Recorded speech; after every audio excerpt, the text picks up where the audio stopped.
नमस्कार दोस्तों, स्वागत है आप सभी के आपके अपने प्यारे से यूट्यूब चैनल स्टडी वर्ल्ड में। अगर आप चैनल पर नए हैं तो चैनल को सब्सक्राइब जरूर करें और वीडियो पसंद आए तो लाइक करना न भूलें। हम आपको बता दें कि जो अभी है ना PYQ सीरीज चल रहा है, जो 2014 से लेकर 2025 तक आपका सभी विषय में MCQ यानी कि ऑब्जेक्टिव क्वेश्चन आपका कराया जा रहा है। तो जो अभी तक नहीं देखें चैनल पे जाएं और सभी सब्जेक्ट का प्ले लिस्ट बना हुआ है, जाकर देख लें। और आज हम लोग करेंगे साइंस यानी विज्ञान का 2024 का दूसरी पाली का ऑब्जेक्टिव क्वेश्चन। तो चलिए बिना देर के हुए शुरू करते हैं। और जो अभी तक इसका पहला पाली का ऑब्जेक्टिव क्वेश्चन नहीं देखे चैनल पे जाएं और देख लें। तो चलिए बिना देर के हुए हम लोग शुरू करते हैं अपना पहला क्वेश्चन के साथ। क्वेश्चन नंबर फर्स्ट हो रहा है कि फोकस दूरी 10 सेंटीमीटर के अवतल दर्पण द्वारा उत्पन्न आवर्धन धनात्मक होगा यदि वस्तु दूरी का मान है। The magnification produced by a concave mirror of a focal length 10 cm is positive is the value of object distance। Question कह रहा है, इसमें पूछ रहा है कि अवतल दर्पण बना प्रतिबिंब पॉजिटिव मैग्निफिकेशन कब होगा, यानी कि वस्तु की दूरी ऑब्जेक्ट डिस्टेंस से कितनी होनी चाहिए, यही पूछ रहा है। तो अवतल दर्पण में जो घनात्मक आवर्धन यानी कि पॉजिटिव मैग्निफिकेशन होता है, तब जो प्रतिबिंब है ना वो वर्चुअल एंड इरेक्ट बनता है। और अवतल दर्पण में ऐसा कब होता है, जब वस्तु जो है फोकस और पोल के बीच में रखी जाए। तो फोकस दूरी 10 सेंटीमीटर यानी कि मतलब वस्तु जो है वो 10 सेंटीमीटर से कम दूरी पर रखना होगा। तो आपका ऑप्शन नंबर क्या हो जाएगा, ऑप्शन नंबर सी करेक्ट हो जाएगा, लेस देन 10 सेंटीमीटर। क्योंकि वस्तु फोकस के अंदर है और प्रतिबिंब जो है सीधा और आभासी बनेगा और मैग्निफिकेशन क्या होगा, पॉजिटिव होगा। तो ऑप्शन नंबर सी करेक्ट हो जाएगा। क्वेश्चन नंबर सेकंड बोल रहा है कि फोकस से ध्रुव की ओर आने पर अवतल दर्पण में आवर्धन मान बढ़ता है या घटता है या स्थिर रहता है। On moving focus toward the pole the magnification in concave mirror. तो इसमें ऑप्शन नंबर ए बोल रहा है कि बढ़ेगा, घटेगा, स्थिर रहेगा, इनमें से कोई नहीं। तो इसमें कह रहा है कि अवतल दर्पण कॉनकेव कॉनकेव मिरर में जब वस्तु फोकस और पोल पे लाई जाती है तो उसका मैग्निफिकेशन का मान क्या होता है। तो यानी कि ऑब्जेक्ट फोकस पोल की तरफ मूव कर रहा है तब इमेज का जो साइज है ना बढ़ेगा कि घटेगा या सेम रहेगा। तो जब वस्तु फोकस के अंदर आती है तो प्रतिबिंब जो होगा ना वो वर्चुअल और इरेक्ट और बड़ा होता है। इसका मतलब कि जब इमेज बड़ा बन रहा है तो इसका मतलब कि मैग्निफिकेशन लगातार बढ़ रहा है। तो आपका ऑप्शन नंबर क्या है, ए करेक्ट हो जाएगा। ऑप्शन नंबर ए इंक्रीज।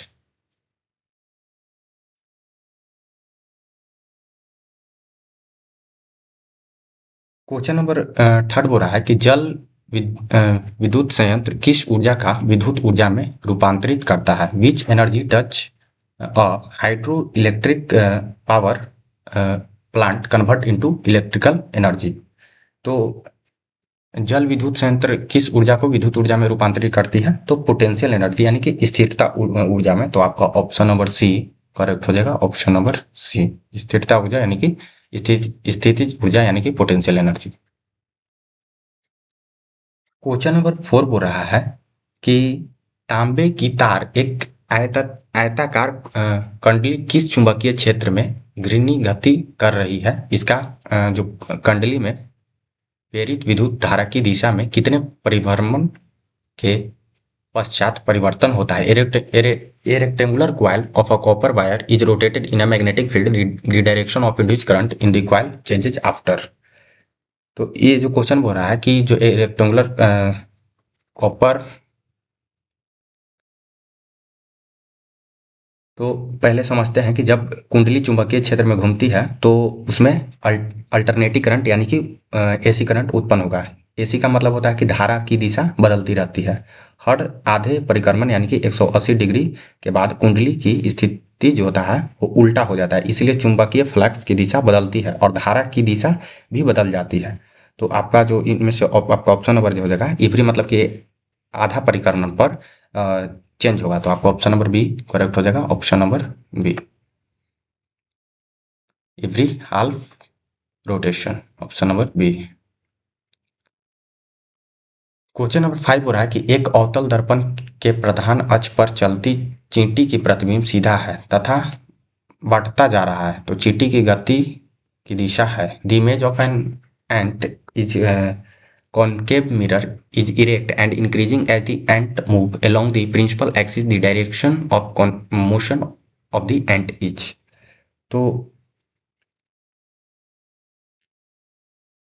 इसमें कह रहा है कि अवतल दर्पण यानी कि कॉनकेव मिरर में एक चींटी का प्रतिबिंब सीधा है, यानी कि इरेक्ट है और उसका आकार बढ़ता जा रहा है, तो जब चींटी मुख अक्ष पर यानी कि प्रिंसिपल एक्सिस पर अलोंग चल रही है, तो चींटी का दिशा में चींटी किस दिशा में चल रही है यही पूछ रहा है। तो अवतल दर्पण जो होता है वो सीधा यानी कि इरेक्ट प्रतिबिंब तभी बनाता है जब वस्तु पोल और फोकस के बीच में हो, और आकार बढ़ता जा रहा है यानी कि इमेज इंक्रीजिंग, इसका मतलब कि ध्रुव से दूर होकर फोकस की ओर जा रहा है। तो चींटी जो है वो पोल और फोकस के बीच में है और प्रतिबिंब सीधा है और इमेज का साइज बढ़ रहा है, तो इसका मतलब है कि चींटी पोल से फोकस की ओर चल रहा है। तो आपका ऑप्शन नंबर जो हो जाएगा आपका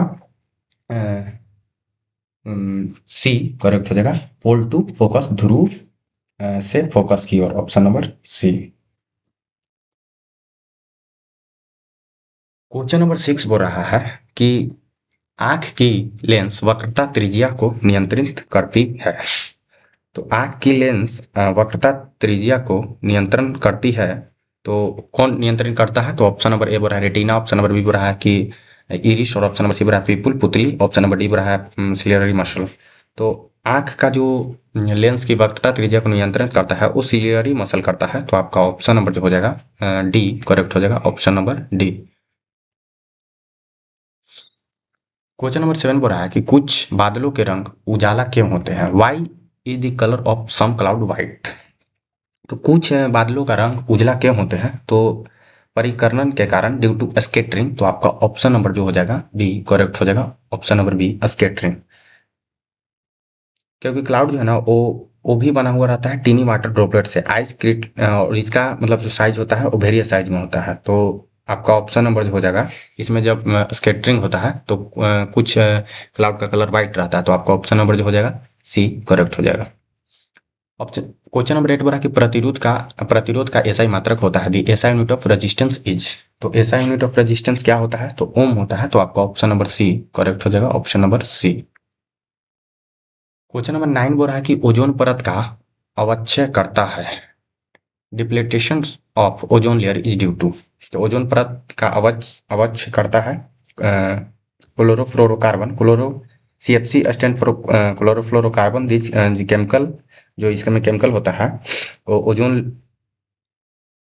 ओजोन लेयर के मतलब डिप्लीटेशन के लिए कर अवक्ष करता है, तो आपका ऑप्शन नंबर हो जाएगा वो बी करेक्ट हो जाएगा, CFC। क्वेश्चन नंबर 10 बोल रहा है कि निम्नलिखित जीवों में से किस में अलैंगिक जनन मुकुलन द्वारा होता है? ऑप्शन नंबर ए बोल रहा है प्लाज्मोडियम, ऑप्शन नंबर बी बोल रहा है लेशमिनिया, ऑप्शन नंबर सी बोल रहा है अमीबा, ऑप्शन नंबर डी बोल रहा है ईस्ट। तो जो ईस्ट है ना उसमें अलैंगिक जनन मुकुलन द्वारा होता है, तो आपका ऑप्शन नंबर जो हो जाएगा डी करेक्ट हो जाएगा। क्वेश्चन नंबर 11 बोल रहा है कि पादप हार्मोन का एक उदाहरण है, an example of plant hormone. तो इनमें से कौन है जो प्लांट हार्मोन का एग्जाम्पल है? ऑप्शन नंबर ए बोल रहा है IA, ऑप्शन नंबर बी बोल रहा है TSH, ऑप्शन नंबर सी बोल रहा है ACH, ऑप्शन नंबर डी बोल रहा है ACTH। तो इनमें से जो प्लांट हार्मोन का जो एग्जाम्पल है वो आपका IA है, तो आपका ऑप्शन नंबर जो हो जाएगा वो आपका ए करेक्ट हो जाएगा। इंडोल और 3 acetic acid is a type of auxin, तो आपका ऑप्शन नंबर ए करेक्ट हो जाएगा। क्वेश्चन नंबर 12 बोल रहा है कि आलू में कायिक प्रवर्धन होता है, vegetative propagation in potato take place by. तो vegetative propagation in potato take place, जो मतलब आलू में कायिक परिवर्तन जो होता है वो स्टेम द्वारा होता है, तना द्वारा, तो आपका ऑप्शन नंबर जो हो जाएगा डी करेक्ट हो जाएगा, ऑप्शन नंबर डी, तना द्वारा। क्वेश्चन नंबर 13 बोल रहा है कि हाइड्रिला पाया जाता है, तो हाइड्रिला कहाँ पाया जाता है? तो हाइड्रिला जो है वो जल में पाया जाता है, इन वाटर, तो आपका ऑप्शन नंबर ए करेक्ट हो जाएगा। क्वेश्चन नंबर 14 बोल रहा है कि स्वस्थ व्यक्ति का सिस्टोलिक रक्तचाप होता है, तो systolic blood pressure on healthy person, तो स्वस्थ आदमी का जो होता है वो 120 mmHg होता है, तो आपका ऑप्शन नंबर जो बी करेक्ट हो जाएगा, option number B. Question number 15 बोल रहा है कि उभयलिंगी जीव का उदाहरण है, an example of bisexual organism. तो बाइसेक्सुअल ऑर्गेनिज्म का एग्जाम्पल कौन है? तो ऑप्शन नंबर ए बोल रहा है हाइड्रा, ऑप्शन नंबर बी बोल रहा है ह्यूमन, ऑप्शन नंबर सी बोल रहा है फिश, ऑप्शन नंबर डी बोल रहा है बकरी यानी गोट, तो आपका ऑप्शन नंबर जो हो जाएगा ए करेक्ट हो जाएगा, ऑप्शन नंबर ए हाइड्रा। क्वेश्चन नंबर 16 बोल रहा है कि मछली का श्वसन होता है in fish respiration take place through. तो मछली किससे श्वसन करता है? तो आपका ऑप्शन नंबर ए बोल रहा है माउथ, ऑप्शन नंबर बी बोल रहा है गिल्स, ऑप्शन नंबर सी बोल रहा है नोज, ऑप्शन नंबर डी बोल रहा है फेफड़ा। तो मछली जो है वो आपका गिल्स द्वारा करता है। तो आपका ऑप्शन नंबर बी करेक्ट हो जाएगा, option number B gills. Question number 70 बोल रहा है कि किलो वाट घंटा के मात्रक है, kilowatt hour is the unit of. तो किलोवाट किसका मात्रक है? तो एनर्जी का। तो आपका ऑप्शन नंबर ए करेक्ट हो जाएगा, ऑप्शन नंबर ए ऊर्जा। क्वेश्चन नंबर 18 बोला कि मानव की आंख में प्रवेश करने वाला प्रकाश की मात्रा को नियंत्रित किया जाता है। The amount of light entering in human eyes control by. Option number A बोला ciliary muscle, option number D बोला पीपुल यानी पुतली द्वारा, ऑप्शन नंबर सी बोला कॉर्निया द्वारा, ऑप्शन नंबर डी बोला परितारिक द्वारा यानी कि इरिस द्वारा। तो जो मानव की आंख में प्रवेश करने वाली प्रकाश को मात्रा को नियंत्रित करता है वो इरिस करता है। तो आपका ऑप्शन नंबर जो हो जाएगा डी करेक्ट हो जाएगा, option number D iris.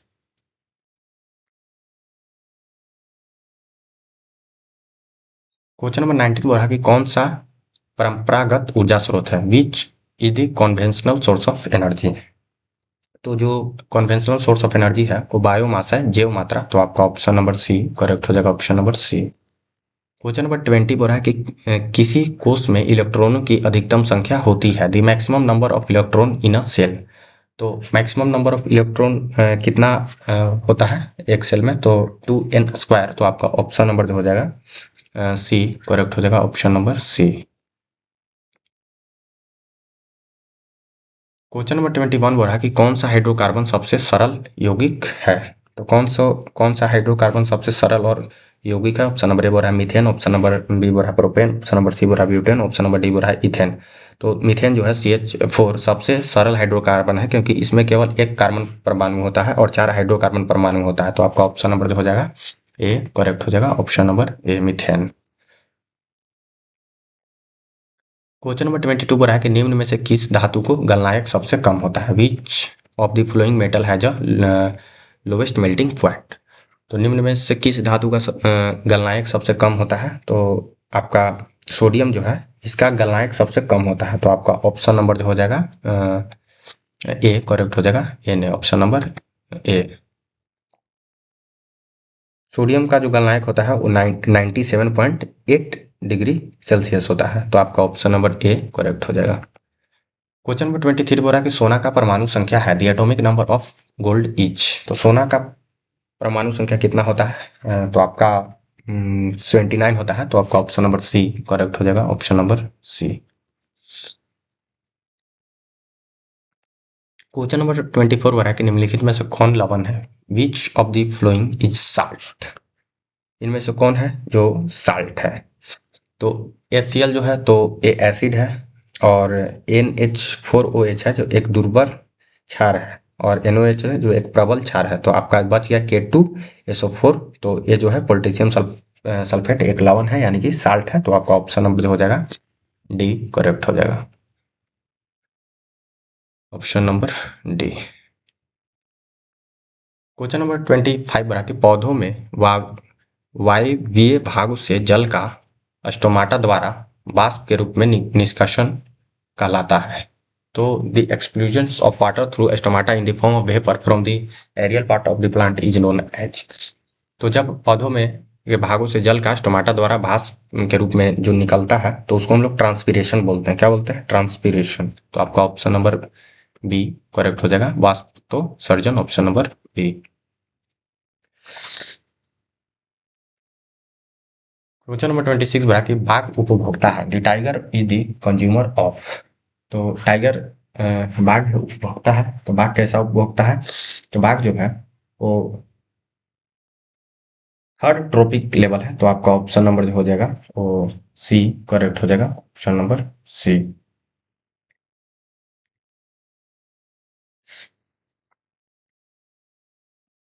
Question number 27 बोला कि मानव का उद्भव स्थान है the place of origin of human is. तो मानव का उद्भव स्थान जो है वो अफ्रीका है। तो आपका ऑप्शन नंबर जो हो जाएगा सी करेक्ट हो जाएगा, option number C. Question number 28 बोल रहा है कि क्रम कुशन गति पाई जाती है। तो क्रमाकुशन गति कहाँ पाई जाती है? ऑप्शन नंबर ए बोल रहा है कि कोलन में, ऑप्शन नंबर बी बोल रहा है ग्रास नली में, ऑप्शन नंबर सी बोल रहा है अग्नाशय में, और ऑप्शन नंबर डी बोल रहा है छोटी आंत में। तो क्रमाकुंचन जो है वो गति जो पाया जाता है वो ग्रास नली में पाया जाता है। तो आपका ऑप्शन नंबर जो हो जाएगा बी करेक्ट हो जाएगा, ओसोफेगस में, option number B. Question number 29 बोल रहा है कि खुला परिवहन तंत्र पाया जाता है। Open circulatory system is found in, option number A बोल रहा है पिजन, ऑप्शन नंबर बी बोल रहा है बटरफ्लाई, ऑप्शन नंबर सी बोल रहा है मनुष्य, ऑप्शन नंबर डी बोल रहा है बिल्ली यानी कि कैट। तो खुला परिसंचरण तंत्र जो है वो तितली में पाया जाता है। तो आपका ऑप्शन नंबर जो हो जाएगा बी करेक्ट हो जाएगा, butterfly, option number B. Question number 30 बोल रहा है कि रक्त में ऑक्सीजन का वाहक है, the carry off oxygen in blood. तो रक्त में ऑक्सीजन का जो वाहक है वो हेमोग्लोबिन है। तो आपका ऑप्शन नंबर सी करेक्ट हो जाएगा, हेमोग्लोबिन। क्वेश्चन नंबर 31 बोल रहा है कि मानव में ऑटोसोम की जोड़ियां की संख्या होती है, the number of pairs of autosome in human is. तो मानव में ऑटोसोम की जो जोड़ियां होता है वो आपका मतलब पूछ रहा है कि the number of pair of autosome in human. तो ह्यूमन में जो होता है तो आपका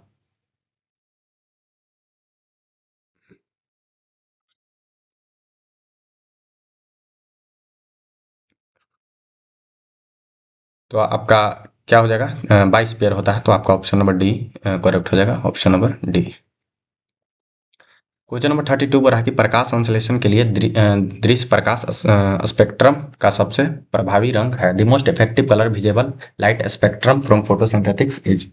तो इसमें बोल रहा है कि प्रकाश संश्लेषण के लिए दृश्य प्रकाश स्पेक्ट्रम में सबसे प्रभावी रंग कौन सा होता है। तो सबसे प्रभावी जो रंग होता है वो आपका रेड होता है। तो आपका ऑप्शन नंबर जो हो जाएगा ए करेक्ट हो जाएगा, ऑप्शन नंबर ए। कहीं कहीं रेड भी दिया हुआ रहता है, ब्लू भी दिया हुआ रहता है, लेकिन यहाँ ऑप्शन के अनुसार जो ऊपर में रहता है उसको लिया जाता है। तो आपका ऑप्शन नंबर ए करेक्ट हो जाएगा। क्वेश्चन नंबर 33 बोल रहा है कि आवर्त सारणी में किस समूह के सभी तत्वों को संयोजकता कैसी होती है, the valency of all element in a group of the periodic table. तो आवर्त सारणी में किसी समूह के सभी तत्वों का संयोजकता जो होता है वो सेम होता है। तो आपका ऑप्शन नंबर जो हो जाएगा ए करेक्ट हो जाएगा, ऑप्शन नंबर ए। क्वेश्चन नंबर 34 बोल रहा है कि निम्नलिखित में से कौन शराब के रूप में उपयोग में आता है, which of the following is used as a wine. तो जो एथेनॉल है वो शराब के उपयोग में भी इस सब शराब के रूप में उपयोग किया जाता है। तो आपका ऑप्शन नंबर ए करेक्ट हो जाएगा, ऑप्शन नंबर ए एथेनॉल। क्वेश्चन नंबर 35 हो रहा है कि आवर्त सारणी के तृतीय वर्ग में तत्वों की संख्या कितनी है, what is the number of element in the third group of a periodic table. तो आवर्त सारणी में तृतीय वर्ग में तत्वों की जो संख्या है ना वो आपका 8 है। तो आपका ऑप्शन नंबर जो हो जाएगा डी करेक्ट हो जाएगा, ऑप्शन नंबर डी 8।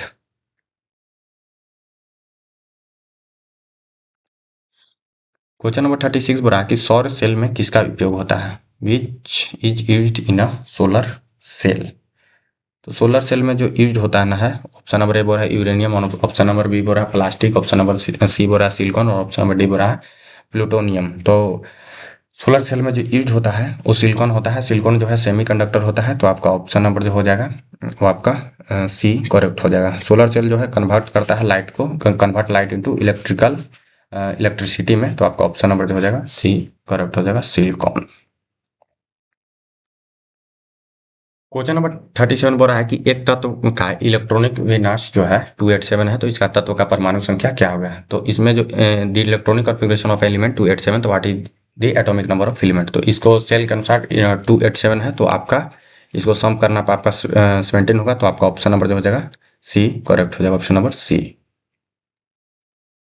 बोल रहा है कि dura lumen is an alloy of which metal. तो ड्यूरा लुमिन जो होता है वो किस धातु का मिश्र धातु है, तो एल्युमिनियम का है। तो आपका ऑप्शन नंबर जो हो जाएगा सी करेक्ट हो जाएगा, option number C aluminium. Question number 39 बोल रहा है कि सोडियम फॉस्फेट का अणुसूत्र होता है, the molecular formula of sodium phosphate. तो सोडियम फॉस्फेट का जो मोलिकुलर फॉर्मूला होता है वो Na3PO4 होता है। तो आपका ऑप्शन नंबर बी करेक्ट हो जाएगा, option number B. Question number 40 बोल रहा है कि वृक्क की संरचनात्मक एवं किरणात्मक इकाई को क्या कहते हैं? The structural and functional unit of kidney is. तो स्ट्रक्चरल और फंक्शनल यूनिट ऑफ जो किडनी होता है उसे हम लोग नेफ्रॉन कहते हैं। तो आपका ऑप्शन नंबर जो हो जाएगा डी करेक्ट हो जाएगा, ऑप्शन नंबर डी।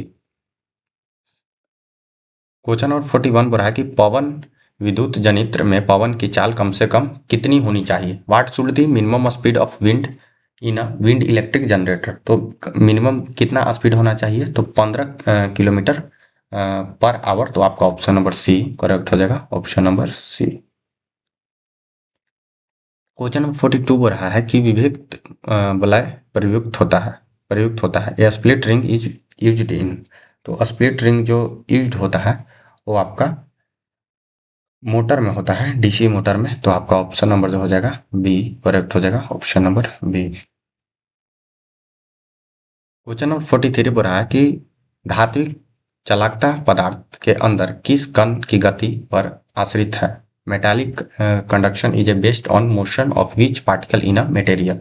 तो घनात्मक चालकता पदार्थ के अंदर किस कण की गति आश्रित होती है? तो इलेक्ट्रॉन का। तो आपका ऑप्शन नंबर जो हो जाएगा वो आपका ए करेक्ट हो जाएगा, इलेक्ट्रॉन। क्वेश्चन नंबर 44 बोल रहा है कि बॉक्स टाइप और सोलर कुकर के ऊपरी भाग में कांच का ढक्कन रहता है, इसका कारण क्या है? The top box type of solar cooker has a glass lid, this reason is. तो इसका मुख्य रीजन जो होता है वो आपका अ, विकिरण द्वारा ऊष्मा की हानि को रोकना। तो आपका ऑप्शन नंबर जो हो जाएगा बी करेक्ट हो जाएगा, option number B. To prevent heat loss by radiation, option number आपका बी करेक्ट हो जाएगा।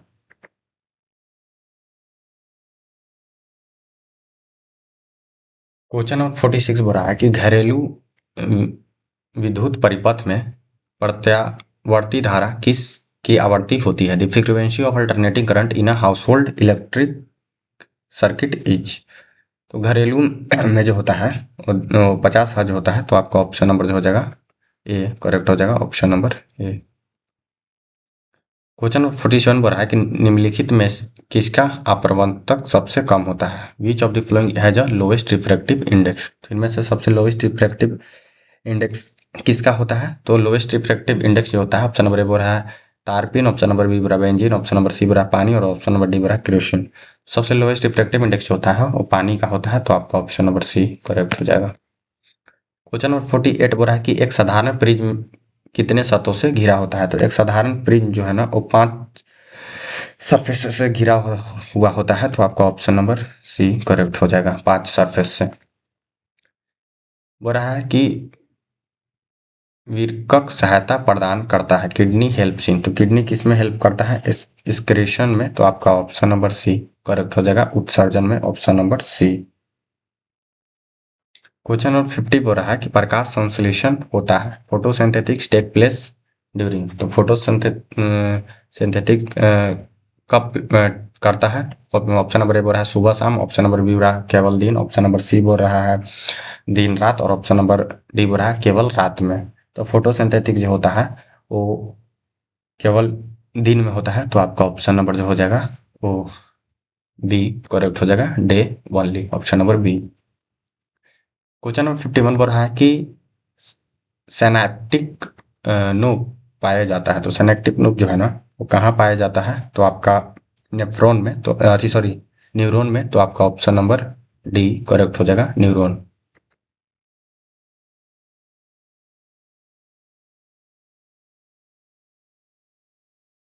क्वेश्चन नंबर 52 पर है कि निम्न में से सबसे तेज हृदय धड़कन किसका होता है? Which of the following has a fastest heart beat. Option number A बोल रहा है हाथी, ऑप्शन नंबर बी बोल रहा है आदमी और ऑप्शन नंबर सी बोल रहा है चूहा और ऑप्शन नंबर डी बोल रहा है वेल। तो सबसे तेज जो हार्ट बीट होता है वो चूहा का होता है। तो आपका ऑप्शन नंबर जो हो जाएगा सी करेक्ट हो जाएगा। क्वेश्चन नंबर 53 बोल रहा है कि कोशिकीय ईंधन निम्न में से कौन सा है? Which of the following is a cellular fuel. तो कुछ ईंधन निम्न में से कौन सा? ऑप्शन नंबर ए बोल रहा है प्रोटीन, ऑप्शन नंबर बी बोल रहा है ग्लूकोज, और ऑप्शन नंबर सी बोल रहा है फैट, और ऑप्शन नंबर डी बोल रहा है इनमें से कोई नहीं। तो कुछ ईंधन जो है वो ग्लूकोज है, तो आपका ऑप्शन नंबर जो हो जाएगा बी करेक्ट हो जाएगा, option number B. Question number 54 है, 54 बोल रहा है कि एटीपी में फॉस्फेट की संख्या कितनी होती है? तो how many phosphates are there in ATP? तो एटीपी में जो फॉस्फेट की संख्या होता है वो 3 होता है, तो आपका ऑप्शन नंबर सी करेक्ट हो जाएगा, option number C. Question number 55 हो रहा है कि निम्नलिखित में से कौन मनुष्य का एक उत्सर्जी अंग नहीं है? Which of the following is not an excretory organ of women? Option number A बोल रहा है लंग्स, ऑप्शन नंबर बी बोल रहा है किडनी, ऑप्शन नंबर डी बोल रहा है पेनक्रियाज, ऑप्शन नंबर सी बोल रहा है स्किन। तो जो किडनी अथी सॉरी पेनक्रियाज है वो एक्सक्रेटरी ऑर्गन नहीं है वुमेन का, तो आपका ऑप्शन नंबर सी करेक्ट हो जाएगा, ऑप्शन नंबर सी।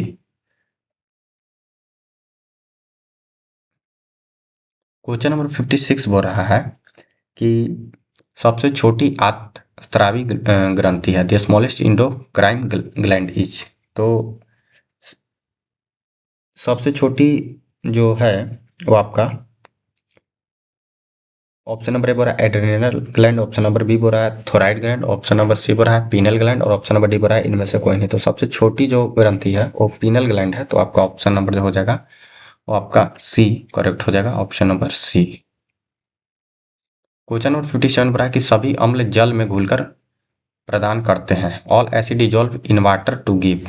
तो सभी एसिड जब पानी में घुलता है तो हमें जो मिलता है वो H+ आयन प्रदान होता है मिलता है, तो आपका ऑप्शन नंबर ए करेक्ट हो जाएगा, ऑप्शन नंबर ए। क्वेश्चन नंबर 58 बोला कि निम्नलिखित यौगिक में कौन दुर्बल अम्ल है? Which of the flowing compound in a weak acid? Option number A बोल रहा है HCl, ऑप्शन नंबर बी बोल रहा है C3COOH, ऑप्शन नंबर सी बोल रहा है H2SO4, और ऑप्शन नंबर डी बोल रहा है HNO3। तो ऑप्शन नंबर बी जो है CH3COOH ये जो है एसिटिक एसिड और ये वीक एसिड होता है, तो आपका ऑप्शन नंबर जो हो जाएगा बी करेक्ट हो जाएगा। क्वेश्चन नंबर 59 बोल रहा है कि सिल्वर आयोडाइड का रंग कैसा होता है? What is the colour of silver iodide? तो सिल्वर आयोडाइड का जो कलर होता है वो येलो होता है, तो आपका ऑप्शन नंबर सी करेक्ट हो जाएगा, option number C yellow. Question number 60 बोल रहा है कि सबसे कठोर प्राकृतिक पदार्थ है, द हार्डेस्ट नेचुरल सबस्टांस। तो सबसे हार्डेस्ट जो नेचुरल सबस्टांस होता है वो डायमंड होता है, तो आपका ऑप्शन नंबर सी करेक्ट हो जाएगा, हीरा। क्वेश्चन नंबर 61 बोल रहा है कि कार्बन के कितने रफ्तार अपरूप है? How many crystalline allotrope of carbon are there? तो कार्बन का जो अल्टोट्रोप्स होता है वो 3 होता है, तो आपका ऑप्शन नंबर सी करेक्ट हो जाएगा, ऑप्शन नंबर सी। कार्बन यह है जो सेवरल एलोट्रोप्स, लेकिन इसमें जो मेनली होता है वो 3 होता है, तो आपका ऑप्शन नंबर सी करेक्ट हो जाएगा। क्वेश्चन नंबर 62 बोल रहा है कि जिंक ब्लेड किस धातु का अयस्क है? तो जिंक ब्लेड जो है वो आपका किस धातु का अयस्क है? तो जिंक ब्लेड जो है वो जिंक का ही अयस्क होता है, तो आपका ऑप्शन नंबर जो हो जाएगा बी करेक्ट हो जाएगा, option number B. Question number 63 बोल रहा है कि नाइट्रोजन के अणु में 2 परमाणु के बीच कितने बंद होते हैं? How many bonds are there between 2 atom in nitrogen molecules? तो नाइट्रोजन मोलिकुल्स के बीच में जो between 2 atom in nitrogen molecule, तो जो एटम की संख्या होता है वो आपका 3 होता है, तो आपका ऑप्शन नंबर जो हो जाएगा सी करेक्ट हो जाएगा, option number C. Question number 64 बोल रहा है कि एल्काइन का सामान्य सूत्र है, the general formula of alkene is. तो जनरल फार्मूला ऑफ एल्काइन जो होता है वो आपका CnH2n -2, तो आपका जो हो जाएगा ऑप्शन नंबर सी करेक्ट हो जाएगा।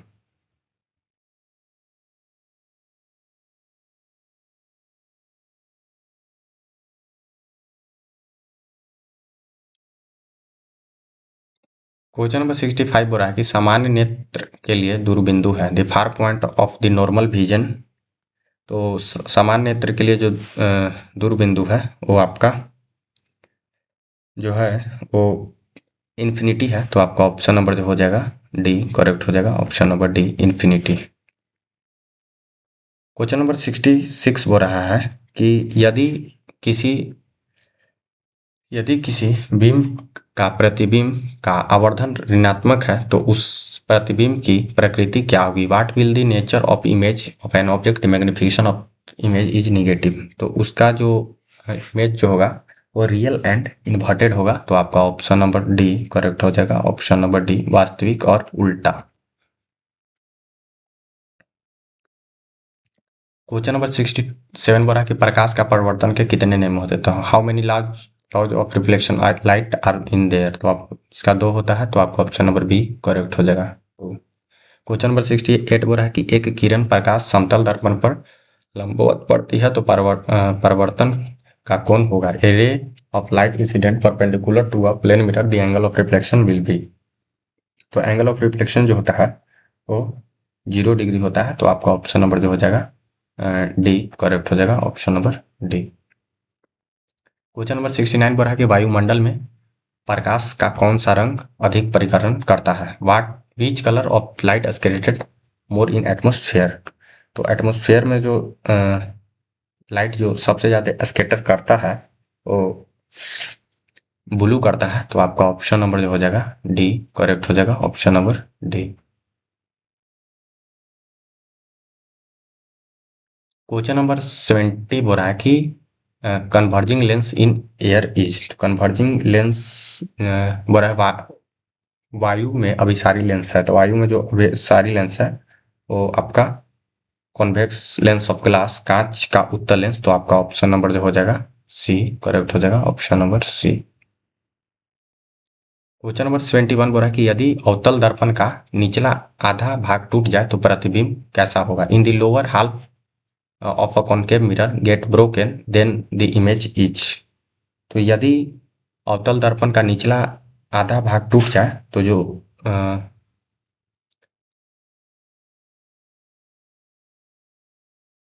टूट जाए तो प्रतिबिंब जो होगा वो विल बी लेस इंटेंस यानी कि कम तीव्र बनेगा। तो आपका ऑप्शन नंबर जो हो जाएगा सी करेक्ट हो जाएगा। ऑप्शन नंबर सी।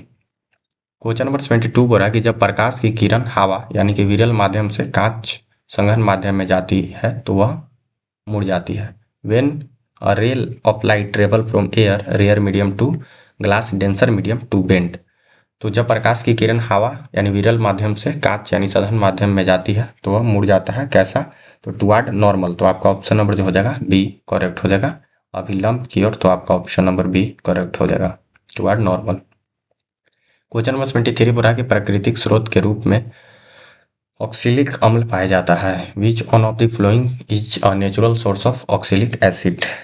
तो प्राकृतिक स्रोत के रूप में ऑक्सिलिक अम्ल जो पाया जाता है वो ऑप्शन नंबर ए बोला टमाटो, ऑप्शन नंबर बी बोला इमली, ऑप्शन नंबर सी बोला संतरा, ऑप्शन नंबर डी बोला सिरका। तो टमाटो में ऑक्सिलिक एसिड पाया जाता है। तो आपका ऑप्शन नंबर ए करेक्ट हो जाएगा। ऑप्शन नंबर ए। क्वेश्चन नंबर 74 बोला कि प्रोपेन का आणविक सूत्र C2H2 है। इसमें संयोजक अबंध की संख्या है। तो इसमें जो अबंध की संख्या है वो तो होता है वो 7 होता है। तो आपका ऑप्शन नंबर ए करेक्ट हो जाएगा। ऑप्शन नंबर ए। क्वेश्चन नंबर 75 बोला कि ओजोन परत पृथ्वी के किस हानि कारक विकिरण की सुरक्षा प्रदान करती है। Ozone layer is protect earth from which harmful radiation. तो जो ओजोन परत है पृथ्वी को किस जो हानिकारक विकिरण से सुरक्षा प्रदान करता है वो किरण जो होता है वो पैराबैंगनी किरण किरण होता है यानी कि अल्ट्रा वायलेट रेज। तो आपका ऑप्शन नंबर जो हो जाएगा सी करेक्ट हो जाएगा। Option number C. Question number 76 बोला कि कौन सा धातु कमरे के तापमान पर तरल अवस्था में पाया जाता है। Which non metal is a found in liquid state at room temperature. तो कौन सा धातु कमरे के तापमान पर तरल अवस्था में पाया जाता है। तो ब्रोमीन जो होता है वो कम अधातु यानी कि कमरे के तापमान पर तरल अवस्था में पाया जाता है ब्रोमीन। तो आपका ऑप्शन नंबर जो हो जाएगा बी करेक्ट हो जाएगा। Option number B. Question number 27 पर आया कि निम्नलिखित में कौन उपधातु है। Which one of the following is metalloid. इनमें से कौन है जो मेटल वाइट है। तो एस जो होता है आर्सेनिक वो मेटल वाइट है। तो आपका ऑप्शन नंबर डी करेक्ट हो जाएगा। Option number D. Question number 78 बोला कि CaCO3 CaO CO2 किस प्रकार की अभिक्रिया है? तो ये जो अभिक्रिया है वो आपका डिकम्पोजिशन रिएक्शन है। Decomposition reaction is a type of reaction which a single compound break down to more or simpler substance. तो आपका ऑप्शन नंबर जो हो जाएगा वो ए करेक्ट हो जाएगा, ऑप्शन नंबर ए, डिकम्पोजिशन रिएक्शन। क्वेश्चन नंबर 29 बोला कि निम्न में से कौन सा समीकरण संतुलित है? Which of the flowing equation is balanced? इनमें से कौन सा इक्वेशन है जो बैलेंस है? तो जो ऑप्शन नंबर डी है H2 प्लस Cl2 HCl, ये जो है ये बैलेंस है। तो आपका ऑप्शन नंबर जो हो जाएगा डी करेक्ट हो जाएगा, option number D. Question number 80 बोल रहा है कि औद्योगिक क्षेत्र में अम्ल वर्षा किस कारण होती है? Which of the following causes acid rain industrial area? Option number A बोल रहा है क्लोरोफ्लोरोकार्बन, ऑप्शन नंबर डी बोल रहा है sulphur dioxide, option number D बोल रहा है ओजोन, ऑप्शन नंबर डी बोल रहा है कार्बन डाइऑक्साइड। तो इसमें आपका हो जाएगा सल्फर डाइऑक्साइड। इंडस्ट्रियल एरिया में जो होता है वो सल्फर डाइऑक्साइड होता है। तो आपका ऑप्शन नंबर बी करेक्ट हो जाएगा।